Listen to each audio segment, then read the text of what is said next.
आज दिनांक 2 सितंबर 2025 मंगलवार को मंत्रिपरिषद की बैठक हुई। इसमें कुछ 48 मामलों पर स्वीकृति दी गई, जिनके बारे में मैं आपको बता रहा हूं। अनुसूचित जाति एवं अनुसूचित जनजाति कल्याण विभाग के अंतर्गत नवसृजित 40 आवासीय विद्यालयों के लिए 10+2 तक के नए शैक्षणिक एवं गैर शैक्षणिक कुल 1800 पदों के सृजन की स्वीकृति दी गई।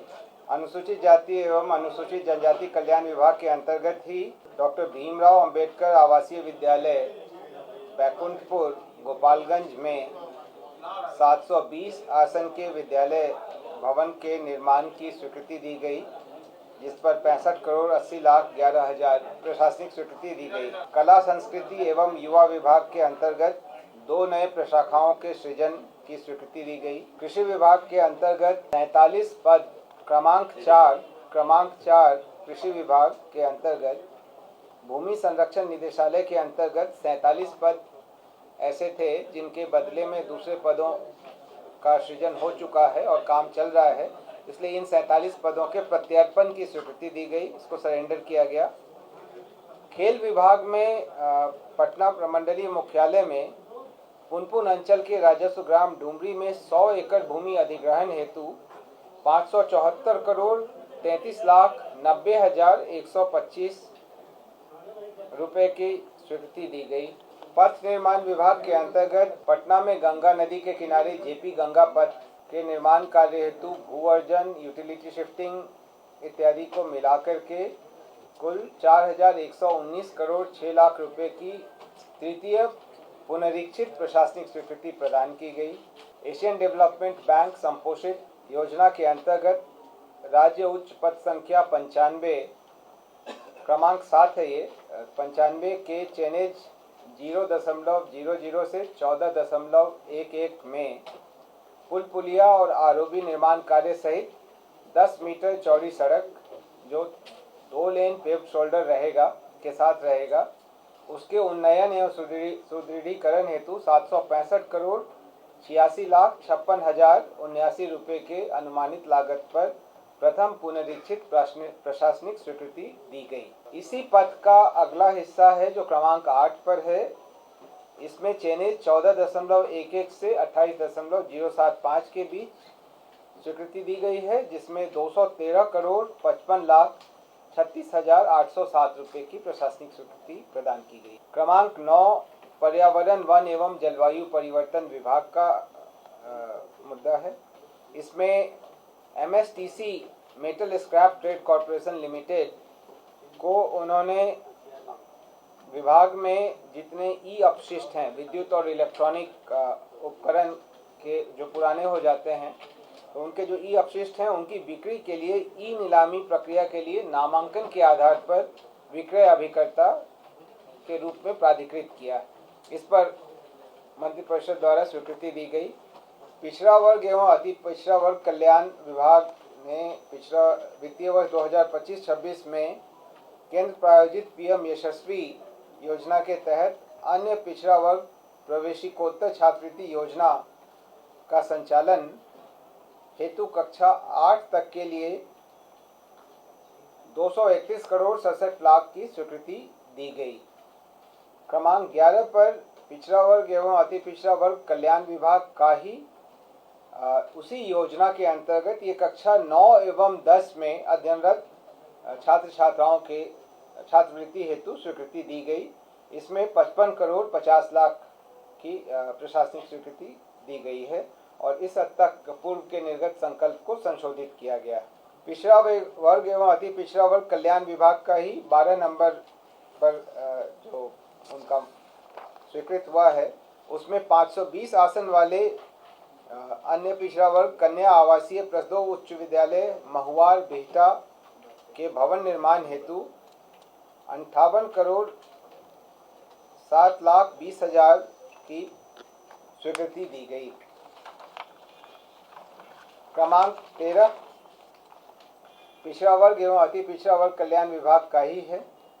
जहां सारण जिला अंतर्गत 520 आसन वाले अन्य पिछड़ा वर्ग कन्या आवासीय प्लस 2 उच्च विद्यालय के भवन निर्माण हेतु पूर्व द्वारा में दी गई स्वीकृति को रद्द करते हुए नए सिरे से प्राप्त तकनीकी अनुमोदित प्राकलन 61 करोड़ 20 लाख 34 हजार रुपये की प्रशासनिक स्वीकृति दी गई।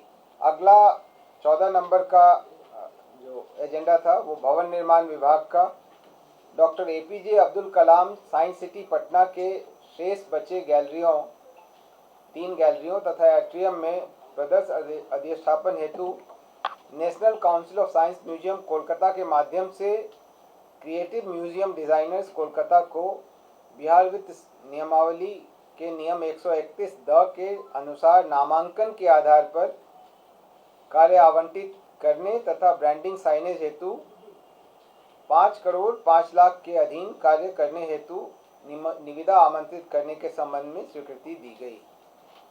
भवन निर्माण विभाग के अंतर्गत ही सरकारी आवास आवंटन नियमावली 1986 में संशोधन एवं संलग्न अधिसूचना प्रारूप पर स्वीकृति दी गई।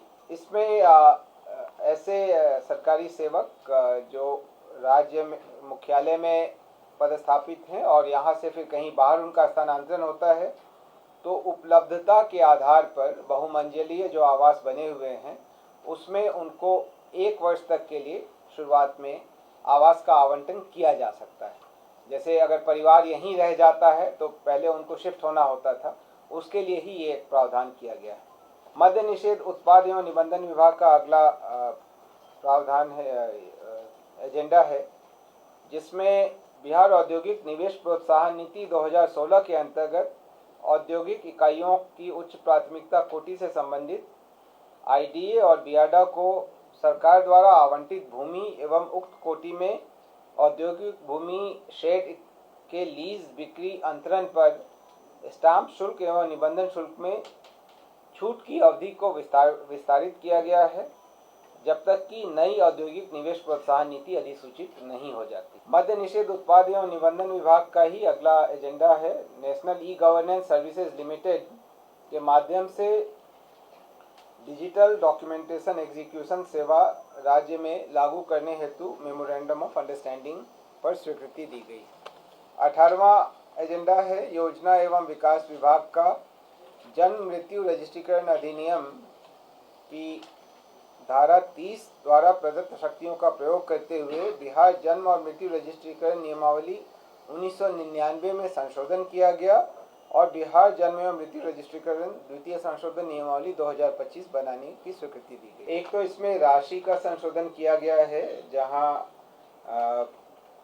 पहले 20 रुपये था उसके स्थान पर 2 रुपये किया गया है और वैसे ही 50 रुपये के स्थान पर 5 रुपये किया गया है। ये अलग अलग नियमों में संशोधन है और सुविधा के लिए इसमें जिला रजिस्ट्रार या जिला सांख्यिकी पदाधिकारी के बाद या मुख्य रजिस्ट्रार द्वारा इस निमित्त प्राधिकृत किसी अन्य पदाधिकारी शब्द को जोड़ा गया है ताकि ज़्यादा आसानी से इसको निर्गत किया जा सके, ये उद्देश्य इसका।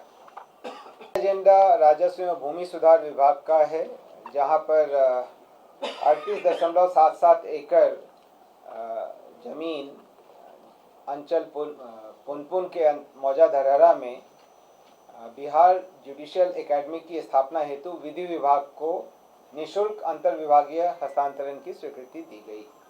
अगला एजेंडा भी राजस्व एवं भूमि सुधार विभाग का है क्रमांक 20 पर जिसके द्वारा बिहार राजस्व कर्मचारी संवर्ग नियमावली 2025 की स्वीकृति दी गई। विधि विभाग का है बिहार राज्य विधिक सेवा प्राधिकार अधिकारी एवं कर्मचारी नियमावली 2025 को अधिसूचित किया गया, इसके स्वीकृति दी गई। विधि विभाग का ही अगला एजेंडा है जहां विधि विभाग एवं संलग्न कार्यालयों में अनुसचिवीय कोटि के 34 पदों के सृजन की स्वीकृति दी गई। क्रमांक 23 पर विधि विभाग का ही एजेंडा है माननीय उच्च न्यायालय पटना की स्थापना में सुवास सेल हेतु कुल 15 पदों के सृजन की स्वीकृति दी गई। अगला एजेंडा वित्त विभाग का है, गृह विभाग से भी संबंधित है। आतंकवाद निरोधक दस्ता में कार्यरत एवं प्रतिनियुक्त पुलिस पदाधिकारियों तथा पुलिस कर्मियों को मूल वेतन का 30% प्रतिमाह जोखिम भत्ता अधिकतम ₹25,000, जिस पर महंगाई भत्ता देय नहीं होगा, इसकी स्वीकृति दी गई। क्रमांक 25 पर वित्त विभाग द्वारा बिहार अमीन संवर्ग के प्रोन्नति सोपानों के लिए वेतन संरचना की स्वीकृति दी गई। अमीन में प्रोन्नति के सोपान निर्धारित किए गए हैं। अमीन ग्रेड 1 और प्रधान अमीन, ये लेवल 4 है और लेवल 5 में बनाया गया है। पहले से इसमें प्रोन्नति के सोपान नहीं थे, तो ये उनका प्रोमोशनल कैडर अब तैयार हो गया है। अमीन मूल नियुक्ति का पद है, उसके बाद अमीन ग्रेड 1 और फिर प्रधान अमीन द्वितीय प्रोन्नति का स्तर। वित्त विभाग का ही अगला एजेंडा है। बीसीएफ के स्थायी काय को अस्थायी रूप से 12,675 करोड़ 80 लाख रुपए निर्धारित किया गया है। ये अधिसीमा है जिस हद तक सरकार ये कर सकती है। विज्ञान प्रौद्योगिकी और तकनीकी शिक्षा विभाग का 27 नंबर पर एजेंडा है, जहां पर बिहार अभियंत्रण शिक्षा सेवा नियमावली में उन्होंने संशोधन किया है, और उनका ही 28 नंबर का भी है, जिसमें पॉलिटेक्निक शिक्षा सेवा नियमावली में भी उन्होंने संशोधन किया है। दोनों जगहों पर संशोधन जो है वो AICTE के नॉर्म्स के अनुसार किया गया है। क्रमांक 29 पर भी विज्ञान प्रौद्योगिकी एवं तकनीकी शिक्षा विभाग का एजेंडा है, जिसमें 46 राजकीय पॉलिटेक्निक एवं महिला पॉलिटेक्निक संस्थानों में विभिन्न तकनीकी पाठ्यक्रमों के लिए कुल 177 पदों के अतिरिक्त सृजन की स्वीकृति दी गई और पूर्व से सृजित 44 पदों के प्रत्यर्पण की स्वीकृति दी गई। उसी प्रकार राजकीय अभियंत्रण महाविद्यालयों में क्रमांक 30 पर विज्ञान प्रौद्योगिकी और तकनीकी शिक्षा विभाग द्वारा विभिन्न कोटि के कुल 237 पदों की स्वीकृति दी गई एवं 192 पद जो अब उतने प्रासंगिक नहीं रह गए हैं, उनके प्रत्यर्पण की स्वीकृति दी गई। बेसिकली जो उनका पढ़ाई का स्तर है जैसे मॉडर्नाइज हो रहा है, तो नए पदों की आवश्यकता है और पुराने कई पद अप्रासंगिक हो गए हैं, उसी के लिए उन्होंने इसको किया। क्रमांक 31 पर शिक्षा विभाग का है, जहां पर बिहार राज्य विश्वविद्यालय सेवा आयोग अध्यक्ष एवं सदस्यों की नियुक्ति एवं सेवा शर्तें संशोधन नियमावली स्वीकृति दी गई। क्रमांक 32 पर स्वास्थ्य विभाग का एजेंडा था, जिसमें किशनगंज, कटिहार, रोहतास, शिवहर, लखीसराय, अरवल और शेखपुरा जिलों में नए चिकित्सा महाविद्यालयों एवं अस्पताल के निर्माण की सैद्धांतिक स्वीकृति दी गई। स्वास्थ्य विभाग द्वारा ही अखिल भारतीय सेवा के सेवानिवृत्त पदाधिकारियों एवं उनके आश्रितों तथा पारिवारिक पेंशनरों की चिकित्सा व्यय प्रतिपूर्ति के संबंध में एजेंडा पर स्वीकृति दी गई। अगला एजेंडा सामान्य प्रशासन विभाग का है, जहां बिहार उत्कृष्ट खिलाड़ियों की सीधी नियुक्ति में संशोधन किया गया और उसके द्वितीय संशोधन नियमावली 2025 पर अनुमोदन दिया गया। एक तो ये प्रावधान किया गया है कि सिपाही संवर्ग के वेतनमान में बिहार राज्य के पदक विजेता तथा सहभागिता करने वाले प्रतिभावान उत्कृष्ट खिलाड़ियों की नियुक्ति हेतु संशोधन किया जा रहा है। इसमें उसी का विवरण दिया गया है कि कौन कौन से खिलाड़ी इसमें अर्हता प्राप्त होंगे, जो बिहार राज्य के मूल निवासी हों, और पदक विजेता की सीधी भर्ती के लिए न्यूनतम खेल अर्हता क्या होगा, किस वेतन स्तर के लिए, इसको निर्धारित किया गया है। जैसे वेतन स्तर 1, 2, 3 में किनको हम नियुक्त करेंगे, वेतन स्तर 6 में किनको नियुक्त करेंगे, 7 और 9 में किनको नियुक्त करेंगे, ये पहले से विवरण नहीं था, वो उन विवरणों को शामिल किया गया है। उसी तरीके से ट्रायल और परीक्षण के आधार पर भी मेधावी खिलाड़ियों की भर्ती कैसे की जाएगी और किन ग्रेड में की जाएगी, उसके लिए भी अर्हताएं निर्धारित की गई। और विशेष मामलों में उत्कृष्ट खिलाड़ियों की भर्ती से संबंधित एक प्रावधान किया गया है, जिसमें यह लिखा गया है कि चयन समिति को इस प्रावधान के तहत उन खिलाड़ियों की भर्ती और चयन पर विचार करने का विवेकाधिकार होगा जिन्होंने असाधारण प्रदर्शन कर देश का गौरव बढ़ाया हो। तो ये सब इसमें किया गया है। और इसके अलावा भी कितने कितने किए जाएंगे, जैसे नियम 7(3) में ये डाला गया है कि किसी एक खेल विधा में एक वर्ष में 5 पुरुष और 5 महिला उत्कृष्ट खिलाड़ियों की नियुक्ति की जाएगी। उसी तरीके से दलीय स्पर्धा में यदि टीम के सभी सदस्य जिनके पास आवश्यक योग्यता है नियुक्ति या चयन हेतु आवेदन प्रस्तुत करते हैं तो चयन समिति टीम के सभी सदस्यों की नियुक्ति पर विचार करेगी। इस तरीके के ऐसे, चूंकि अब कुछ समय ये चल गया है यहाँ पे, तो जैसे जैसे नई चीज़ें समझ में आ रही हैं उनके अनुरूप प्रावधानों में संशोधन किया गया है। गृह विभाग के अंतर्गत अभियोजन निदेशालय में नए जो आपराधिक कानून है भारतीय नागरिक सुरक्षा संहिता 2023 के लागू होने के आलोक में अभियोजन सेवा के पुनर्गठन हेतु, उसके सुदृढ़ीकरण हेतु कुल 760 पदों के सृजन की स्वीकृति दी गई है और इसमें पदनामों में भी परिवर्तन की स्वीकृति दी गई। गृह विभाग के अंतर्गत ही सैनिक कल्याण कार्यालय 13 पहले से बने हुए थे, 12 नवसृजित कार्यालय हैं, उनके लिए पदों के सृजन की स्वीकृति दी गई है और सभी जिलों में एक सहायक जिला सैनिक कल्याण पदाधिकारी के पद के सृजन की स्वीकृति दी गई है ताकि कामों को बेहतर तरीके से संचालित किया जा सके। कुल पदों की संख्या 97 है, 97। गृह विभाग का ही अगला एजेंडा था जिसमें मादक पदार्थ एवं ड्रग्स से संबंधित मामलों के क्षेत्राधिकार को आर्थिक अपराध इकाई से और मद्य निषेध इकाई को अपराध अनुसंधान विभाग से अलग करके एक सेपरेट इकाई बनाया गया है जिसको मद्य निषेध एवं राज्य स्वापक नियंत्रण ब्यूरो कहा जाएगा। जैसे नारकोटिक्स कंट्रोल ब्यूरो भारत सरकार में है, वैसे ही उनका सुझाव था कि राज्य में भी इसे गठित किया जाए। हमारे यहाँ मद्य निषेध इकाई पहले से थी और आर्थिक अपराध इकाई के अंतर्गत मादक पदार्थों पर कार्रवाई के लिए भी अलग से एक टीम गठित थी। अब इन दोनों को जोड़ करके एक सेपरेट वर्टिकल बनाया जा रहा है। गृह विभाग का ही अगला एजेंडा महत्वपूर्ण है। इसमें बिहार गृह रक्षा वाहिनी के गृह रक्षकों का कर्तव्य भत्ता 774 रुपये प्रति कार्य दिवस से बढ़ाकर 1121 रुपये किया गया है। ये आज की तारीख में कार्यरत पुलिस के एक दिन के न्यूनतम वेतन के अनुरूप है। इससे अगर 30 दिन कोई अगर गृह रक्षक कार्य करेंगे तो लगभग उन्हें 10,000 रुपये से थोड़ा ज़्यादा अधिक मिलेगा पहले की तुलना में। ग्रामीण विकास विभाग द्वारा स्वच्छ भारत मिशन ग्रामीण एवं लोहिया स्वच्छ बिहार अभियान अंतर्गत राज्य, जिला और प्रखंड स्तर पर नियोजित कर्मियों के मानदेय पुनरीक्षण के प्रस्ताव तथा केंद्रांश अपर्याप्त होने पर राज्य संसाधन से प्रतिपूर्ति किए जाने की स्वीकृति दी गई। क्रमांक 40 पर प्रधानमंत्री आवास योजना ग्रामीण अंतर्गत संविदा पर नियोजित कर्मियों के मानदेय पुनरीक्षण और पूर्व के एजेंडा के अनुरूप ही यदि केंद्रांश अपर्याप्त हो तो राज्य संसाधन द्वारा पूर्ति किए जाने की स्वीकृति दी गई। स्वास्थ्य विभाग द्वारा राज्य में चिकित्सा क्षेत्र के सभी विधाओं में इंटर्नशिप कर रहे छात्र छात्राओं की छात्रवृत्ति में बढ़ोतरी की स्वीकृति दी गई।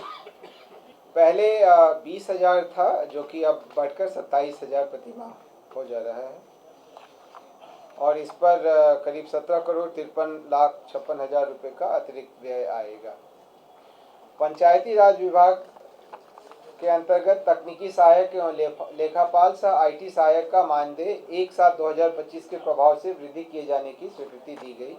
इसमें अलग अलग स्तर पर अलग अलग मानदेय हैं और जैसे तकनीकी सहायक का वर्तमान में 27,000 था, उसको बढ़ा करके 40,000 किया गया। IT सहायक का 20,000 था, इसको बढ़ाकर 30,000 किया गया। खेल विभाग का अगला एजेंडा है बिहार खेल अकादमी, राज्य खेल अकादमी सह अंतर्राष्ट्रीय क्रिकेट स्टेडियम राजगीर में वर्तमान में निर्माणाधीन अंतर्राष्ट्रीय क्रिकेट स्टेडियम को भारतीय क्रिकेट नियंत्रण बोर्ड के द्वारा बिहार राज्य हेतु संबद्धता प्राप्त संस्था बिहार क्रिकेट एसोसिएशन को रखरखाव एवं संचालन हेतु सौंपने की सैद्धांतिक स्वीकृति दी गई। क्रमांक 45 पर ग्रामीण कार्य विभाग की योजना द्वारा लखीसराय जिले के सूर्यगढ़ा प्रखंड के अंतर्गत वंशीपुर पंचायत के बजरंगबली घाट रोड पर क्यूल नदी पर उच्च स्तरीय RCC पुल निर्माण हेतु 35 करोड़ 38 लाख रुपए मात्र की प्रशासनिक स्वीकृति दी गई। क्रमांक 46 पर जल संसाधन विभाग द्वारा बाढ़ प्रबंधन एवं सीमावर्ती क्षेत्र कार्यक्रम के अंतर्गत केंद्रांश की प्रत्याशा में विभाग द्वारा किए गए कार्यों के विरुद्ध CFMS के माध्यम से 200 करोड़ रुपए में से 113 करोड़ रुपए तथा बाढ़ प्रबंधन कार्यक्रम के अंतर्गत 1893 करोड़ के अंतर्गत 450 करोड़ रुपए के निकासी एवं व्यय की स्वीकृति दी गई। केंद्र से राशि प्राप्त होने में जो विलंब हो रही है उसको देखते हुए ये राज्य संसाधन से तत्काल दिया जाएगा। अगला एजेंडा है ग्रामीण विकास विभाग का मुख्यमंत्री महिला रोजगार योजना हेतु वित्तीय वर्ष 2025-26 में ग्रामीण विकास विभाग की मांग संख्या 42 के अंतर्गत बिहार आकस्मिकता निधि की अधिसीमा में वृद्धि होने की स्थिति में 20,000 करोड़ रुपए की राशि की अधिसीमा तक बिहार आकस्मिकता निधि से अग्रिम एवं वित्त विभाग द्वारा आवश्यकता अनुसार राशि उपलब्ध कराए जाने की स्वीकृति दी गई। पथ निर्माण विभाग का है मुजफ्फरपुर जिला अंतर्गत गंडक नदी पर फतेहाबाद पारो ब्लॉक से चंचलिया तक उच्च स्तरीय PSC बॉक्स सेल सुपरस्ट्रक्चर एवं पहुंच पथ में 3 अदद PSC सुपरस्ट्रक्चर पुल निर्माण हेतु कुल राशि 589 करोड़ 4,78,000 की स्वीकृति दी गई। और आखिरी एजेंडा पंचायती राज विभाग का है। ग्राम कचहरी सचिव को वर्तमान में देय नियत मानदेय 6,000 को बढ़ा करके 1/7/25 के प्रभाव से 9,000 रुपये किए जाने की स्वीकृति दी गई।